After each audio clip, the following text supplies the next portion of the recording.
இன்னைக்கு நான் இங்க நின்றுட்டு எனக்கு மரியாதைன்னு ஒன்று கிடைக்குதுன்னா அது முழுக்க என் மனைவியால தான் அப்படின்னு சொல்றேன். இதை நான் சொன்னதுக்கு என் மனைவி ரொம்ப கோச்சுப்பாங்க. எனக்கு அது தெரியும். அவங்க சொல்லுவாங்க, ஒவ்வொரு வாட்டி மைக்கு கொடுக்கும்போது நீ ஏன் இதை திருப்பி திருப்பி சொல்றேன்னு கேட்பாங்க என்கிட்ட. அவங்க கோச்சுக்கிறதுக்காக வேண்டி நான் இதை சொல்லாமல் இருக்க முடியாது. அவங்க கோச்சுக்கிட்டோம், நான் போட்டோம், ஒன்றும் கஷ்டம் இல்லை எனக்கு அதில். ஆனால் இது போய் சேரணும் எல்லாரையும். பெண்களுக்கான அந்த மரியாதை இருக்கணும் நம்ம கிட்ட.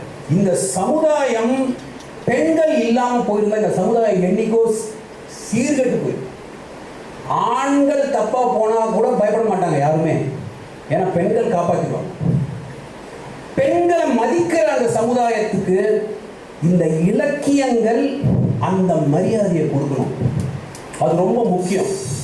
அதனால ரெண்டாவது விஷயம் நான் சொல்ல வந்தது, பெண்களுக்கு இந்த மரியாதையும் யாரு சாதாரண